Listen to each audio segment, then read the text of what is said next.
Nuevamente me da mucho gusto saludarles, darles la bienvenida y tener el lujo de conversar y presentar en la conferencia magistral que nos va a hacer el favor de proporcionarnos el doctor Alejandro Pisanti sobre marcos de referencia en transformación digital. Quiero rápidamente nada más compartirles una muy breve semblanza de lo verdaderamente amplia que es del doctor, pero sé que esta no es su parte favorita de los eventos, entonces me voy a apurar, doctor, para poder darte la bienvenida, saludarte y comenzar, señor. El doctor Alejandro Pisanti es profesor de carrera en la Facultad de Química de la UNAM y en la UNAM ha sido también secretario del Consejo Asesor de Cómputo, coordinador de Universidad Abierta y Educación a Distancia y director general de Servicios de Cómputo Académico de 1997 a 2017, por cierto. Presidió la Sociedad de Internet de México, capítulo mexicano de la Internet Society. En el ámbito internacional ha sido miembro de los consejos directivos de la ICANN, de la Internet Corporation for Assigned Names and Numbers, de la cual fue además vicepresidente por 6 años, y de la Internet Society, miembro del Grupo de Trabajo para la Gobernanza de Internet en la ONU y en la misma ONU, miembro del Grupo Asesor del Foro sobre Gobernanza de Internet. Para quienes lo conocen, me queda claro que no es necesario darles más referencia, y a quienes no lo conocen, los invito a que escuchen la presentación que se va a llevar a cabo en la conferencia, y esto me va a permitir no evitarle la embarazosa fase al doctor de leer todos los logros, que son muchísimos. Doctor, bienvenido y gracias por acompañarnos y gracias por unirte al Summit virtual de UGOP, señor. Voy a hablar hoy de marcos de referencia, que son herramientas con las que yo analizo, pienso, a veces llego hasta a producir algo. Los temas de transición a la sociedad del conocimiento, lo que ahora se llama más comúnmente transformación digital, sobre todo cuando se habla de las escalas nacional y local o subnacional, es decir, estados de la República, ciudades. Hay algunos ejemplos extraordinarios, por ejemplo, la Agenda Digital Jalisco de 2013, producida por el doctor Víctor Manuel González Romero, que en esa época era subsecretario de Planeación del Estado de Jalisco, ex rector de la Universidad de Guadalajara. Es uno de los grandes documentos en esta materia. Hay muchas herramientas para analizarlos, y unas que a mí me han resultado muy efectivas son las que creó Nayi Hanna. Nayi Hanna, voy a hablar un momento más de él, es un consultor, es un asesor de estos procesos desde el Banco Mundial y otras entidades internacionales, y ha acompañado a países como su propia patria de origen, Egipto, y muchos otros en estos procesos, y nos ha dejado lecciones muy valiosas. Después voy a hablar más enfocado al sector educativo, con las herramientas que propone Tony Bates, que es otro gran maestro, para la selección de tecnologías en educación a distancia, de hecho, más allá de eso, para la transformación digital de la educación, y lo voy a bajar a un caso específico vamos a entender cuáles son las ventajas y desventajas que justifican o no la transición que hemos hecho a herramientas digitales en esta pandemia. Voy a hablarles rápidamente de un marco de 6 factores que yo utilizo para entender y analizar, quitarles, digamos, lo original por un lado y aislar lo que es específicamente original por otro, de Internet o el ciberespacio en una serie de fenómenos, con una aplicación nueva recientemente desarrollada por un estudiante de maestría de Infotec, Juan José Polanco. Y finalmente, si el tiempo nos lo permite, porque se nos ha abreviado con esta interrupción, un marco recientemente publicado por un investigador suizo, Rolf Weber, para ubicarnos dentro de los modelos de cooperación o de gobernanza multi-stakeholder.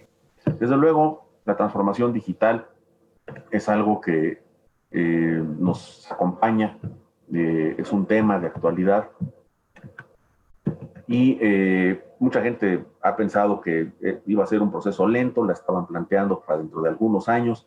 Evidentemente, como esta caricatura reciente lo muestra, el COVID-19 nos ha venido a decir, ¿sabes qué? Se tienen que apurar, o qué lástima que no se habían apurado lo suficiente. Voy a mencionar esto en el último marco de referencia, que es así un bonus track que no anuncié en el inicio.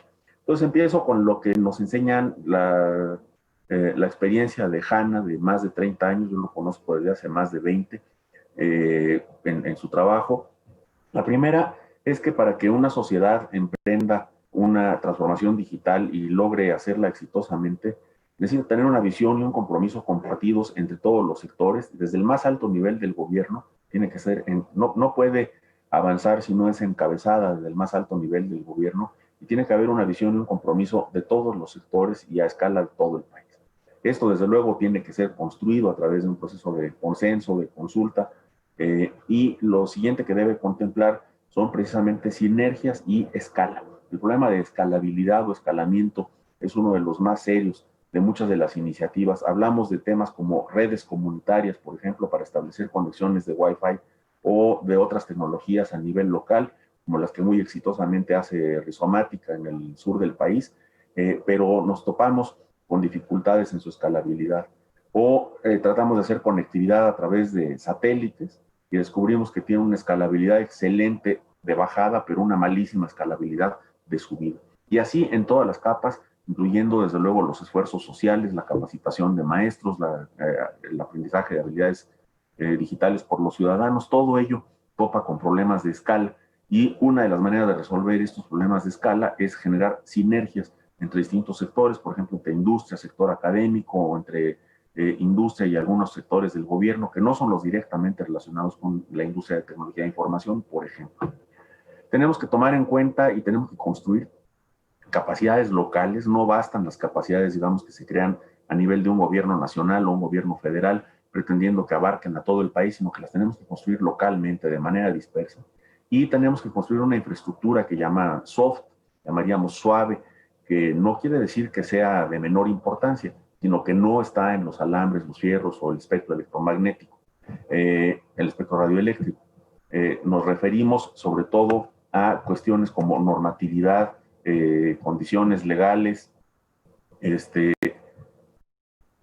todo este tipo de cosas son las que tenemos que poner en su lugar. Regulación es una de ellas, competencia en los mercados, todo este tipo de factores de infraestructura y desde luego las capacidades humanas van a estar incluidas en este punto.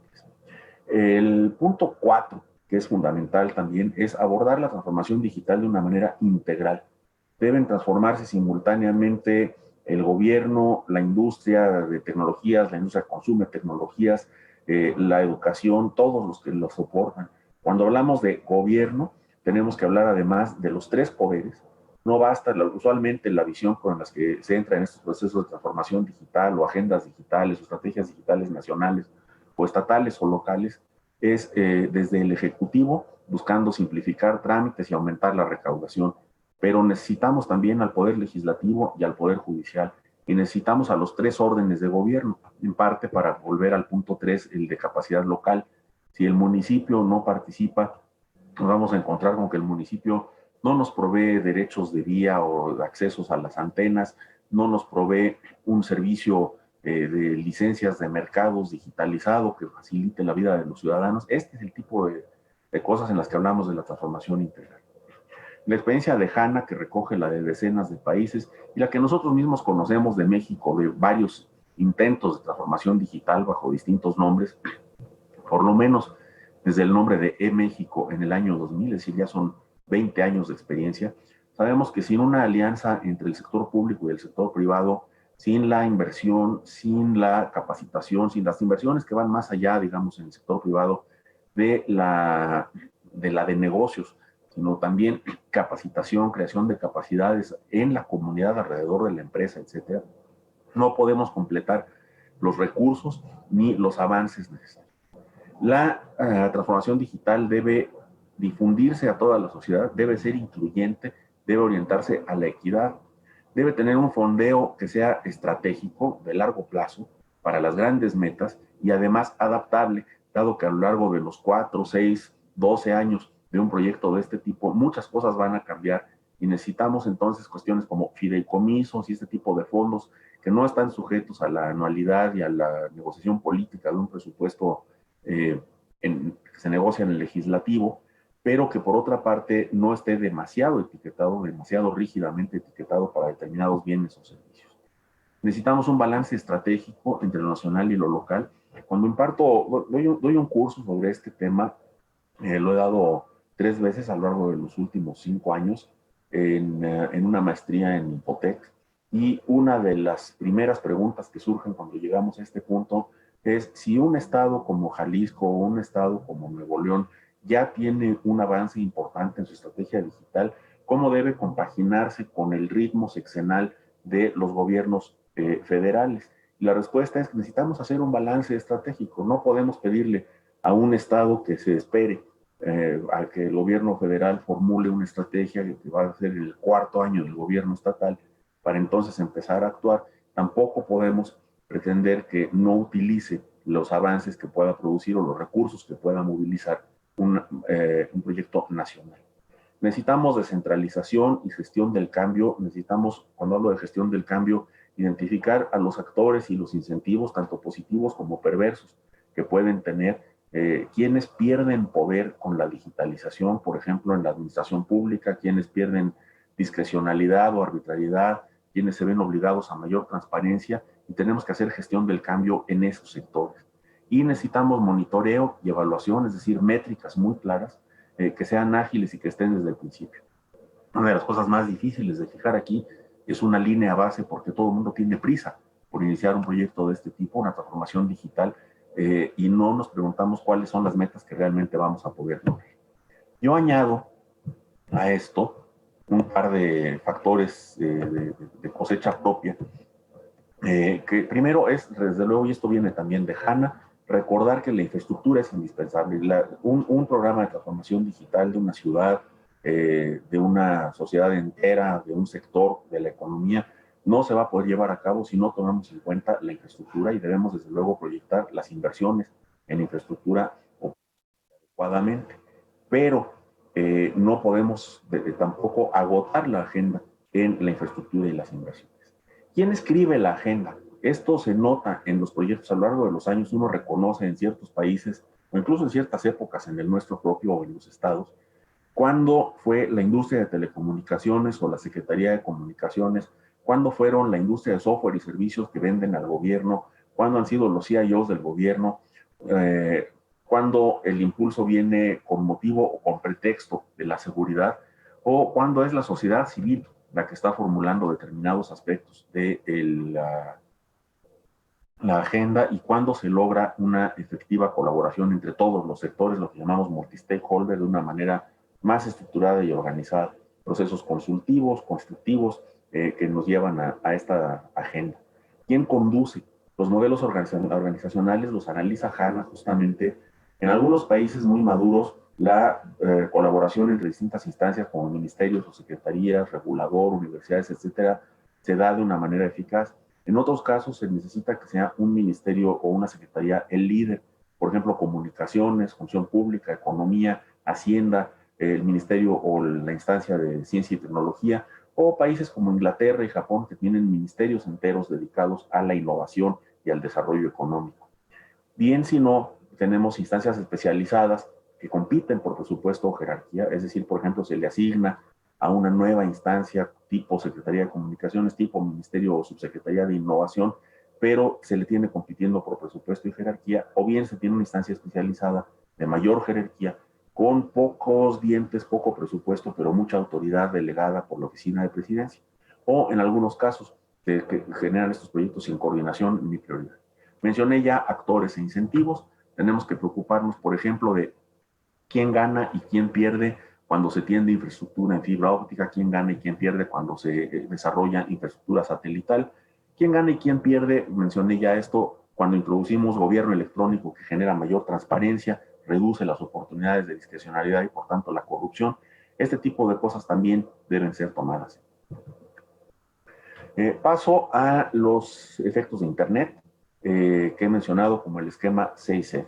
Esto es un tema relativamente nuevo, en el cual trato de meter un marco racional, una forma de discutir racionalmente, entre los extremos en los que a veces vemos a Internet como o el ciberespacio como la panacea, la salvación de la humanidad, la solución de todos los problemas, y 15 minutos después vemos una noticia en la cual nos enteramos que Internet es el acabose, el fin del mundo, o alguien ve el documental The Social Dilemma y dice, las redes nos manipulan, hay que abandonar todo esto de Internet porque está acabando con la humanidad, en lugar de preguntarnos cuáles son los fenómenos sobre los cuales podemos actuar, cuáles son fenómenos que se manifiestan en las redes, pero en realidad provienen de fenómenos o conductas humanas o motivaciones humanas más profundas, o fenómenos sociales, empresariales, etcétera, y cuáles son las características y peculiaridades específicas que les provee Internet.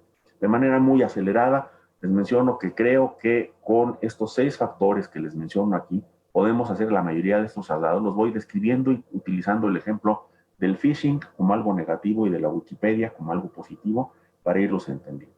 Lo primero que nos sucede cuando pasamos algo a Internet es masificación. En lugar de tener que mandar una carta en un sobre con un timbre, podemos mandar 50 millones de correos electrónicos. Podemos incorporar 50 millones de nuevos editores y 500 millones o 1.500 millones de nuevos lectores a la Wikipedia, o podemos generar 500 millones de nuevas víctimas de phishing.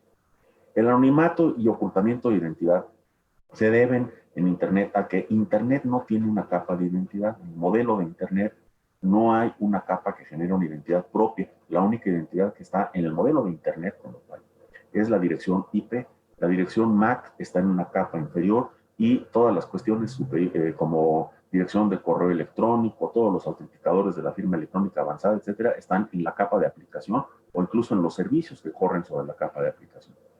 Este anonimato nos permite que jóvenes en países muy represivos puedan organizar protestas o educarse acerca de su propio cuerpo en países donde hasta la religión prohíbe informarse de su propia conducta sexual y reproductiva.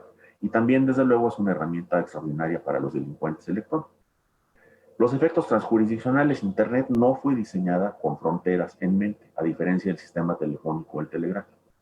Y esto nos permite, por un lado, construir la Wikipedia desde cualquier país y por otro lado, como bien sabemos, hacer phishing atravesando fronteras, utilizando países en los cuales no seremos rastreados o no seremos penalizados. Todo esto se traduce en una reducción de barreras, tanto barreras de ingreso a los mercados en el sentido de la economía, como en sentidos más sencillos, la facilidad de formar organizaciones y empresas. Para iniciar comercio electrónico no necesitamos construir un almacén, abrir una tienda, registrarla ante la Secretaría de Salud.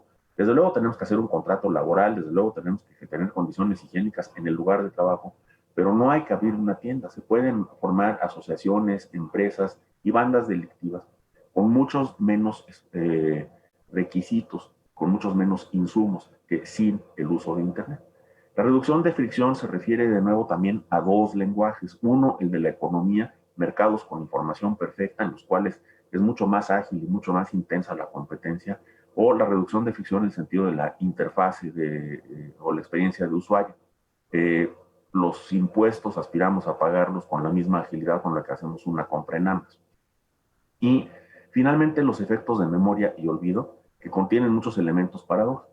Con Internet, con el ciberespacio, estamos creando una memoria que la humanidad nunca antes había soñado con tener.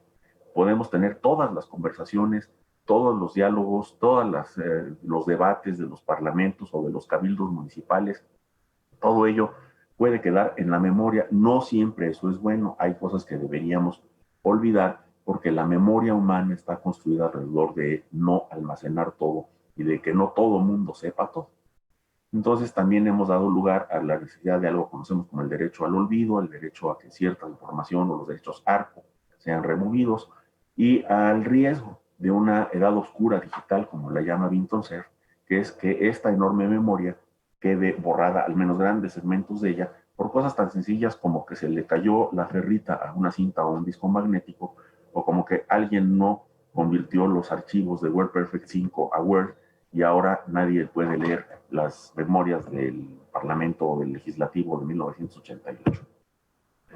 Una aplicación rápida de esto que hizo Juan José Polanco al gobierno electrónico municipal nos habla del impacto positivo de la masificación cuando pasamos del gobierno municipal a gobierno electrónico.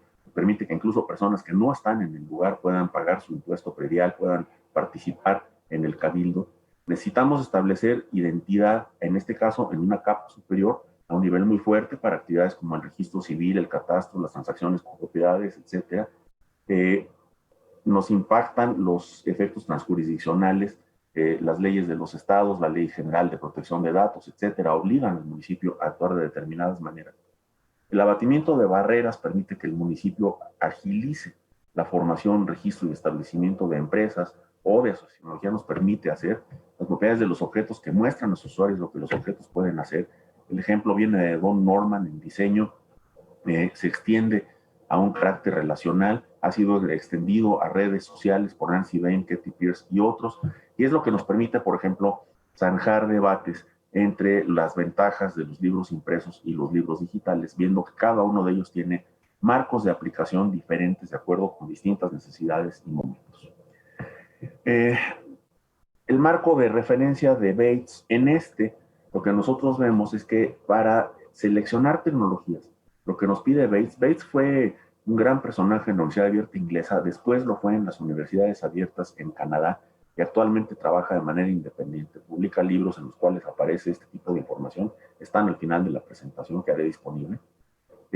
Nos pide que consideremos las capacidades de acceso, las estructuras de costo, los objetivos educativos, la interactividad, la organización, la novedad como un factor atractivo o repelente. Por ejemplo, la novedad es muy atractiva para hacer algunas cosas para los jóvenes, pero dificulta tener, digamos, la novedad de una tecnología dificulta contar con infraestructura y con personas competentes. Y originalmente él le preocupaba la velocidad de implementación y esto lo ha extendido, como pueden ustedes ver en la figura de la derecha, a preocupaciones, ahora las releo, los estudiantes, incluyendo todos los temas de disponibilidad, dónde viven, de qué recursos disponen, tecnológicos y no tecnológicos, la facilidad de uso, el costo y tiempo requerido por cada una de estas tecnologías o medios.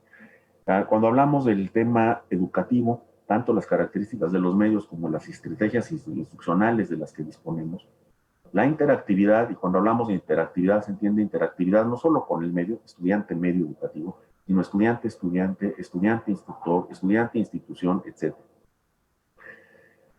Para seleccionar una tecnología o conjuntos de tecnología, podemos tener que modificar importantemente nuestra organización. Podemos, desde luego, requerimos redes, tanto físicas, redes de comunicaciones, como la formación de redes sociales entre estudiantes, entre académicos y unos con otros.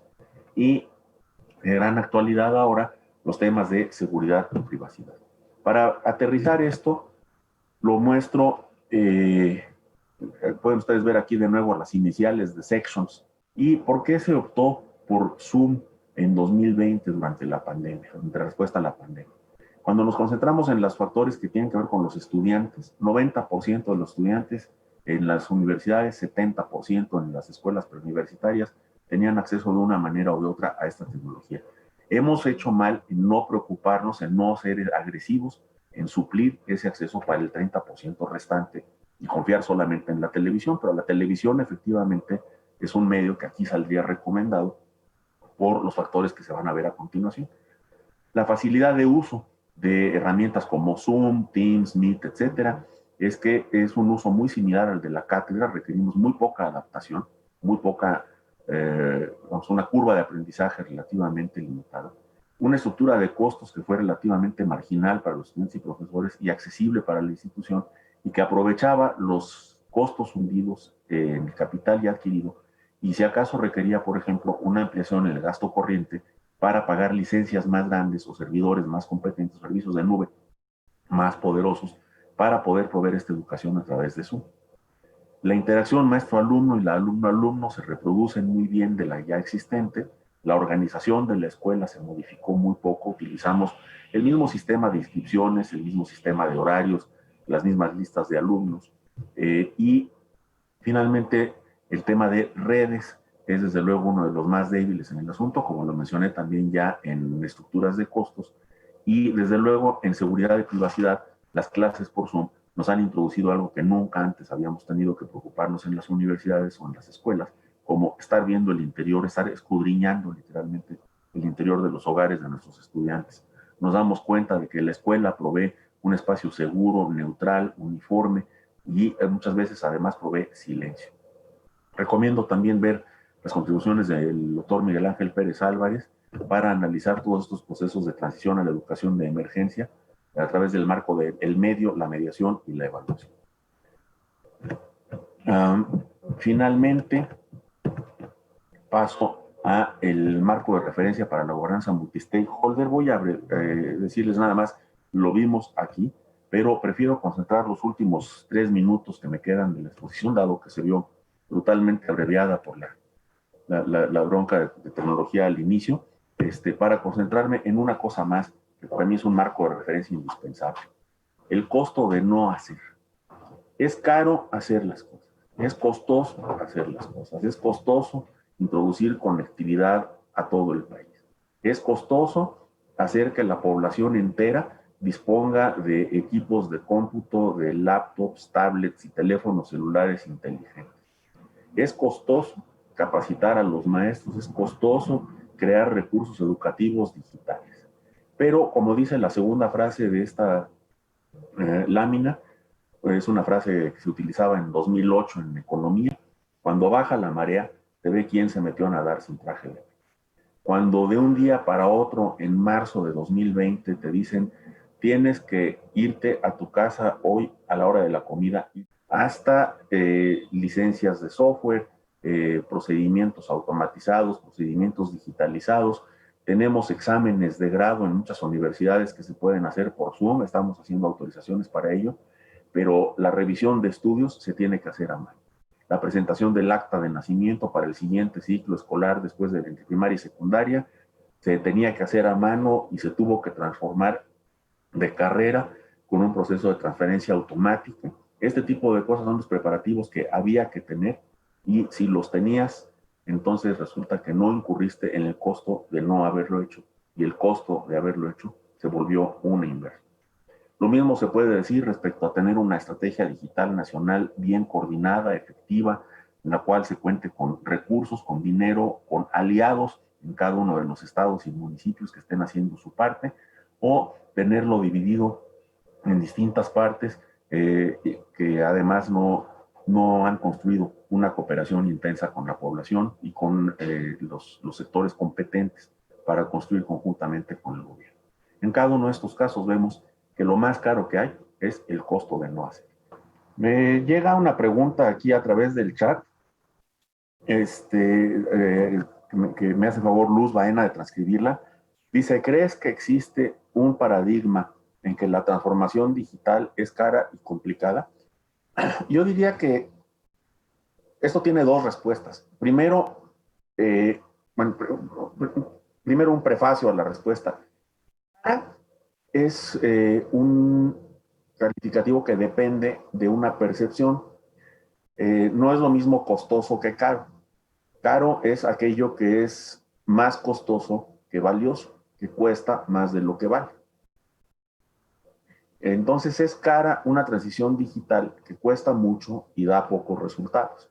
Es cara una transición digital que, por ejemplo, invierte una enorme fortuna en satélites, pero estos están configurados de tal manera que solamente funcionan bien para Internet de bajada, para broadcast, que no se configuraron, constituyeron o compraron de tal manera que puedan alimentar una comunicación bidireccional, y que no se complementa con infraestructura terrestre que tiene mucho menos latencia, mucho menos jitter y mucha más escalabilidad en el corto plazo.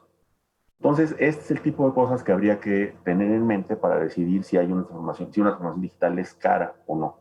Complicadas son todas las transiciones digitales. Toda transición digital requiere la conjunción de esfuerzos, digamos, hablando desde luego de sociedades enteras, ciudades, países, todas requieren una conjunción de esfuerzos de múltiples sectores, todas van a ser complicadas, todas ellas tienen algo más, no solo son difíciles y complicadas, sino que son complejas. Cuando hablamos de la diferencia entre complicado y complejo, hablamos de la diferencia entre algo que tiene muchísimas partes y componentes y algo que tiene muchísimas partes y componentes e interacciones, las cuales a su vez interactúan entre sí en formas que no siempre son predecibles.